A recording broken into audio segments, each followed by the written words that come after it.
कभी कभी असल कहानी वो नहीं होती जो हमको दिखाई देती है, बल्कि असल कहानी वो होती है जो हमसे छुपाई जाती है। जब कोई मर्डर होता है तो सबका सवाल ये होता है कि कातिल है कौन, जबकि सवाल ये होना चाहिए कि कत्ल हुआ क्यों है। पिछले कुछ दिनों से एक ऐसी मिस्टीरियस कहानी जो कि पाकिस्तान के हर न्यूज़ चैनल की मेन हाइलाइट्स बनी हुई है। वो कहानी जो किसी सस्पेंस या थ्रिल वेब सीरीज से कम नहीं। वो कहानी जिसमें रिच किड्स कुछ इलीगल एक्टिविटीज में इन्वॉल्व होते हैं। वो कहानी जिसमें कुछ नौजवान ऐसी पार्टीज किया करते हैं जिसमें अनलिमिटेड ड्रग्स कंज्यूम किया जाता है। एक वो कहानी जिसके अंदर एक दोस्त दूसरे दोस्त को जिंदा जला देता है। कराची का इलाका DH है, जहां 6 जनवरी को मुस्तफ़ा नामी एक नौजवान पहले लापता होता है और कुछ दिन बाद उसकी जली हुई लाश मिलती है। पहले ये किडनैपिंग का केस बना, फिर कत्ल का, और जब पुलिस ने थोड़ी और इन्वेस्टिगेशन की तो कुछ ऐसे हकाइक सामने आए जो कि किसी भी कत्ल केस से बहुत मुख्तलिफ थे। ऐसे हकाइक जिसमें एक शख्स ने अपने करीबी दोस्त को सिर्फ एक बनाना इमोजी के पीछे घर बुलाकर पहले उसको लोहे की राड से मारा और फिर उसको उसी की गाड़ी में जिंदा जला दिया। DHA कराची कराची का एक पोश इलाका जहाँ की नाइट लाइफ काफी मशहूर है। वहाँ का एक नौजवान जिसका नाम है मुस्तफ़ा आमिर, उसके पहले अगवा और फिर कत्ल का केस सामने आता है। इस कहानी को आसानी से समझने के लिए मैं आपको इस कहानी के 5 मेन कैरेक्टर्स का शॉर्ट इंट्रो दूंगा जो कि पुलिस की तरफ से पब्लिकली अनाउंस किए गए हैं। पहला, मुस्तफ़ा आमिर जो कि कत्ल हुआ। 23 साल का एक नौजवान जो कि BBA लास्ट ईयर का स्टूडेंट था। मुस्तफ़ा के फादर जो कि एक कस्टम ऑफिसर थे और मुस्तफ़ा अपनी पूरी फैमिली के साथ कराची के इलाके DHA में रहता था। नाउ बीइंग वेल्दी और रिच फैमिली, मुस्तफ़ा और उसके भाई को बचपन से ही काफी लाड और प्यार से बड़ा किया गया, जहाँ उनकी जायज और नाजायज ख्वाहिशात को पूरा किया गया। उसके पेरेंट्स ने उसके हर एक शौक को पूरा करने की पूरी कोशिश की। इसी वजह से मुस्तफ़ा और उसकी फैमिली में काफी लाड प्यार था और मुस्तफ़ा के पेरेंट्स के लिए उनके दोनों बच्चे ही उनकी पूरी जिंदगी थी। इसी वजह से मुस्तफ़ा के पेरेंट्स ने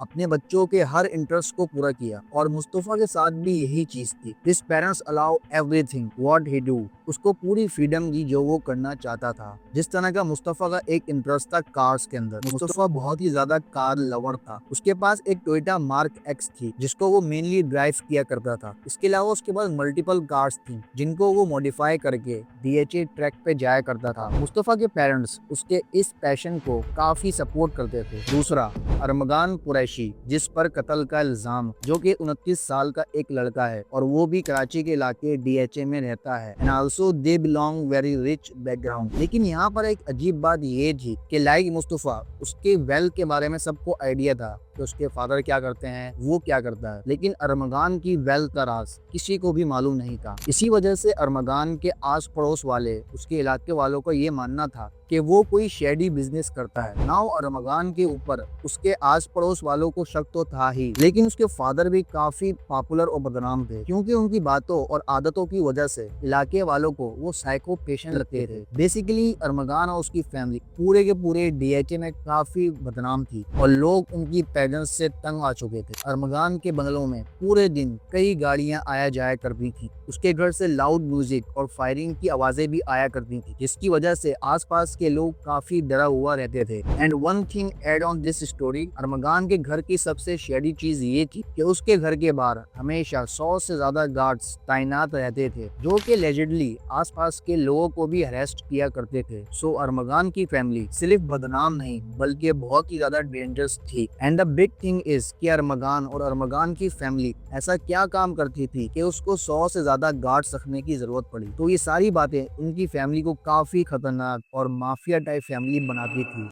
मुस्तफ़ा और अरमगान की दोस्ती, जिसकी मुलाकात मुस्तफ़ा से 2 साल पहले DHA ट्रैक पे हुई। दरअसल मुस्तफ़ा और अरमगान एक ही दिन एक ही ट्रैक पे ड्राइव कर रहे थे और वहीं उनकी फर्स्ट मीटिंग हुई थी। सो मुस्तफ़ा और अरमगान की दोस्ती DHA ट्रैक से नाइट पार्टीज तक पहुंच गई और जाने अनजाने में मुस्तफ़ा भी अरमगान के इस शेडी बिजनेस में इन्वॉल्व हो गया। अरमगान के क्लोज आने से मुस्तफ़ा को अरमगान की वेल्थ और पावर का सोर्स पता चल गया एंड इट वॉज ड्रग्स। अरमगान एक ड्रग डीलर था and he was the part of Pakistan drug trade, जिसमें उसने करोड़ों के ड्रग्स खरीदे और बेचे। अरमगान इस ड्रग्स को पाकिस्तान की हाई क्लास सोसाइटीज के अंदर बेचा करता था and he was also a drug user himself. अब अरमगान की पार्टीज को मुस्तफा भी अटेंड किया करता था। अरमगान के साथ इन्वॉल्वमेंट के कारण जनवरी 2024 को मुस्तफा एक ड्रग केस में इन्वॉल्व हो गया। अरमगान के साथ इन्वॉल्व होने के बाद मुस्तफा, जो कि एक कार लवर और एक हंसी मजाक वाला बंदा था, वो अब ड्रग कंज्यूमर और ड्रग डीलर बन चुका था। अरमगान और भी इलीगल बिजनेस करता था, जैसे कि कॉल सेंटर स्कैम, जिसे पाकिस्तान में डब्बा कहा जाता है, इलीगल वेपन्स की सेल परचेज करना और दीगर मनी लॉन्ड्रिंग जैसे इलीगल बिजनेसेस।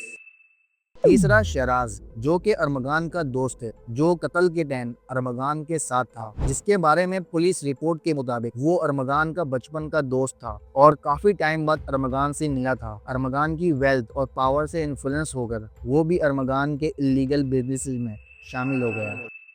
चौथे नंबर पर है एक लड़की जिसका नाम है जुमा, जो कि अरमगान की मुलाजमा या फिर उसके कॉल सेंटर में काम करती थी। पांचवें नंबर पर है एक और लड़की जिसका नाम है मार्शा शाहिद, जो कि मुस्तफा की गर्लफ्रेंड थी, जिसका इस केस से क्या लिंक है अभी तक डिस्क्लोज नहीं किया गया। लेकिन ये लड़की कत्ल के फौरन बाद मुल्क छोड़कर भाग जाती है। मुस्तफा की वालदा के मुताबिक ये लड़की ही कत्ल में शामिल थी। और इस लड़की को 9 तारीख को अरमगान ने मुस्तफ़ा का बता दिया था कि मुस्तफ़ा को मैंने मार दिया है। ये उस वक्त कराची में ही थी और इसको हालांकि पुलिस ने बुलाया भी था इन्वेस्टिगेशन के लिए। इसके बाद इसको छुपा लिया गया और अमेरिका भेज दिया गया। क्योंकि मुस्तफा अक्सर पार्टीज में अपने दोस्तों को अरमगान से मिलवाता था, तो डायरेक्टली और इनडायरेक्टली मुस्तफा की वालदा के मुताबिक मार्शा शाहिद मुस्तफा के अलावा अरमगान से भी कांटेक्ट में थी, क्योंकि मुस्तफा के कत्ल के बाद मार्शा ने मुस्तफा के दोस्तों को मैसेज किए कि मुस्तफा का कत्ल हो गया है। ये मुस्तफ़ा को चीट करती रही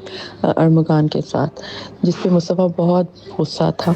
इसी तरह की एक नाइट पार्टी जो कि हैप्पी न्यू ईयर 2025 को की गई, जिसमें मुस्तफा और अरमगान का एक झगड़ा हुआ। अब वो झगड़ा ड्रग्स को लेकर हुआ या पैसे को लेकर या किसी लड़की को लेकर या फिर कोई इमोजी को लेकर, ये अभी तक पता नहीं चल सका। मुस्तफा की जिंदगी का डार्केस्ट डे 6 जनवरी 2025 को मुस्तफा डेली रूटीन की तरह अपनी गाड़ी मार्क एक्स में अपने घर से निकलता है। हमेशा की तरह मुस्तफा की वालदा उसका वेट करती हैं, लेकिन काफ़ी लेट हो जाने के बाद वो परेशान हो जाती हैं और इस परेशानी में वो अपने रिश्तेदारों, दोस्तों और इलाके वालों से मुस्तफा के बारे में पूछना शुरू कर देती हैं। लेकिन मुस्तफा का किसी को पता नहीं होता। जब कुछ घंटे और गुजर जाते हैं और मुस्तफा की तरफ से कोई रिस्पांस नहीं आता, तो मुस्तफा की वालदा अपने करीबी थाने में मिसिंग पर्सन की एक रिपोर्ट दर्ज करवाती हैं। जब पुलिस मुस्तफा आमिर के केस को खोलती है तो पता चलता है कि मुस्तफा पर पहले भी एक ड्रग केस हो चुका है, जिसकी वजह से पुलिस मुस्तफा के मिसिंग केस के बजाय उसके ड्रग केस पे ज्यादा तवज्जो देती है। पुलिस की तरफ से मिलने वाला ये रिस्पांस मुस्तफा की वालदा के लिए काफी शॉकिंग होता है। वो अपने बेटे की तलाश में इधर उधर फिरती हैं, लेकिन कोई इस केस को सीरियसली नहीं लेता। जैसे कोई 23 साल के नौजवान का लापता होना कोई बड़ी बात है ही नहीं, लेकिन पुलिस को पता ही नहीं था कि ये एक मिसिंग केस है ही नहीं, बल्कि आने वाले टाइम में ये केस एक मिस्टीरियस बनने वाला है। 2 से 3 दिन बाद मुस्तफा की वालदा को एक अननोन नंबर से कॉल आती है, जिसमें 2 करोड़ रुपए की डिमांड की जाती है। आने के लिए तो नहीं, आप मुझे पहले उसका कोई उसका सबूत दे। नहीं, ये चीज हम नहीं करते।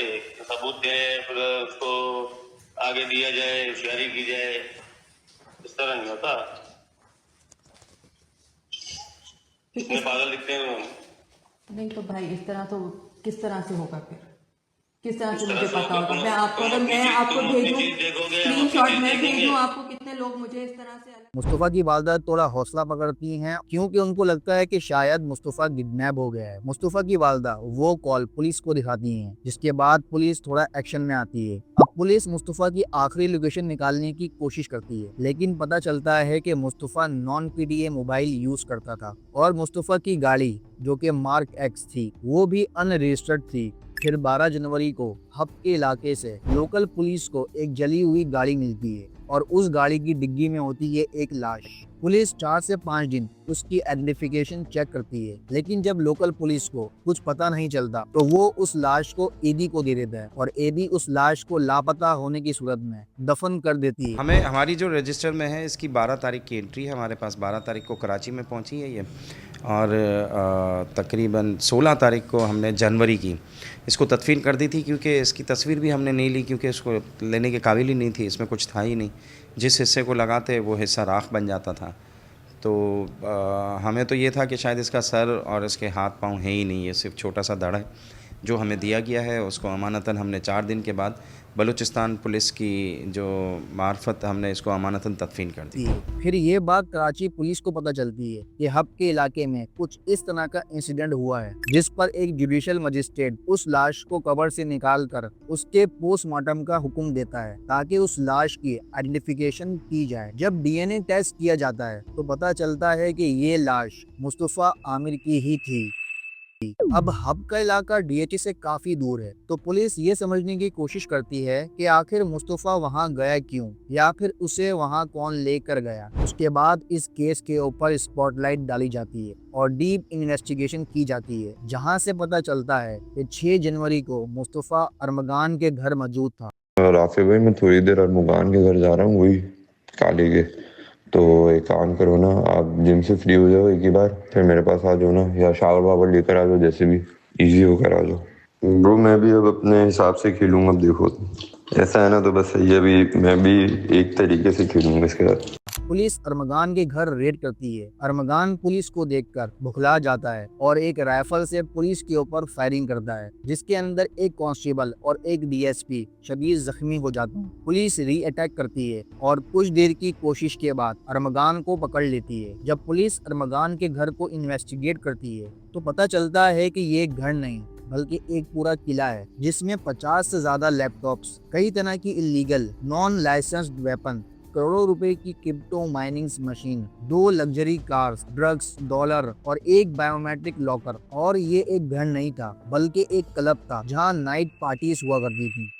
जब पुलिस ने अरमगान को इन्वेस्टिगेट किया तो उसने सब कुछ उगल दिया कि किस तरह उसने अपने दोस्त शराज के साथ मिलकर मुस्तफ़ा को पहले अपने घर बुलाया, उससे कुछ ड्रग्स लिए और तीनों ने मिलकर वीड पी, और फिर अचानक अरमगान ने एक लोहे की रॉड से कुछ बोलते हुए मुस्तफ़ा को मारने लग गया। मुस्तफ़ा को मारते वक्त अरमगान 2 बातें बार बार बोल रहा था कि अब कर तू मुझे इमोजी सेंड, तू किसका एजेंट है। अरमगान ने मुस्तफ़ा को इतना मारा कि वो खूनम खून हो गया, जिसके बाद अरमगान ने मुस्तफ़ा को उसी की गाड़ी की डिग्गी में डाला और पेट्रोल का एक कैन उठाया और शराज के साथ हब के एक इलाके में पहुंच गया। वहां पहुंच के जब उसने डिग्गी खोली तो मुस्तफ़ा जिंदा था। उसने पूरी गाड़ी पे पेट्रोल छिड़का और उसको आग लगा दी, जिसके बाद मजे से दोनों चलते हुए एक होटल पहुंचे और वहां नाश्ता किया। उसके बाद एक सुजुकी वाले को कुछ पैसे देकर 4K चुरंगी पहुंचे और वहां से एक प्राइवेट कैब में अपने घर। यहाँ पर एंट्री होती है एक और शख्स की, जो कि है अरमगान के वालिद। जब पुलिस ने अरमगान के वालिद को इन्वेस्टिगेट किया तो उन्होंने कहा कि हमारा सॉफ्टवेयर डेवलपमेंट का बिजनेस है, यही वजह है कि हमारी ऐसी वेल्थ और पावर है। और जब उनसे ये सवाल किया गया कि इतनी सारी वेपन्स आपके घर में क्या कर रही थी, तो उन्होंने कहा कि मैं एक रॉक स्टार हूँ, मुझे ऐसी चीजों का शौक है। देर से ही लेकिन पुलिस ने अरमगान के वालिद को भी अपनी कस्टडी में ले लिया है, जिन पर काफी मुख्तलिफ किस्म के चार्जेस हैं। इन्वेस्टिगेशन के दौरान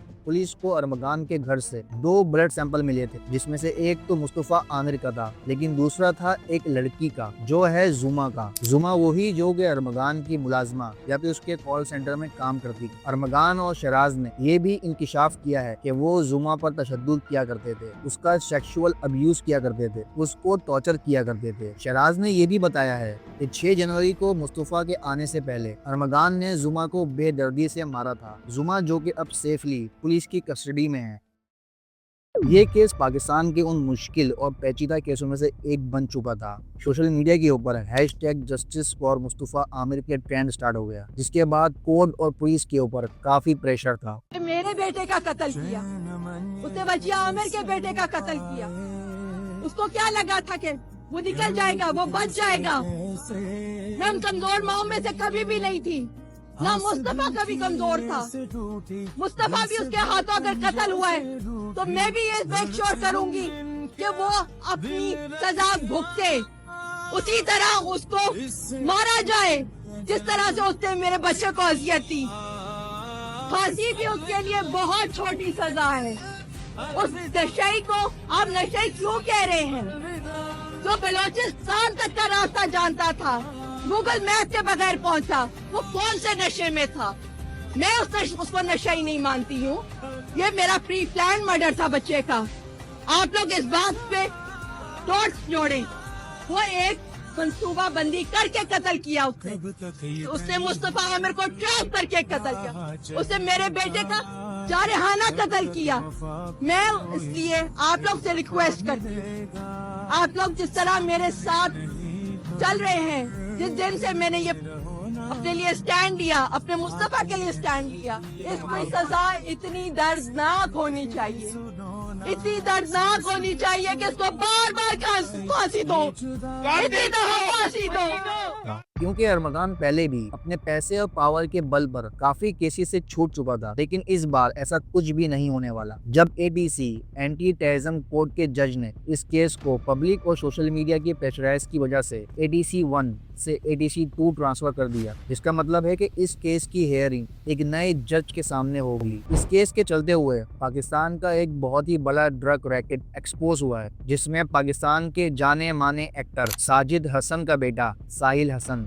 इस केस में जितने भी नाम आए हैं और बाकी जो दीगर केस खुल रहे हैं, उनमें आहिस्ता आहिस्ता पुलिस की तरफ से इन्वेस्टिगेट किया जा रहा है। ये डॉक्यूमेंट्री आपको अच्छी लगी हो तो इसको लाइक शेयर जरूर करें। मिलते हैं नेक्स्ट वीडियो में।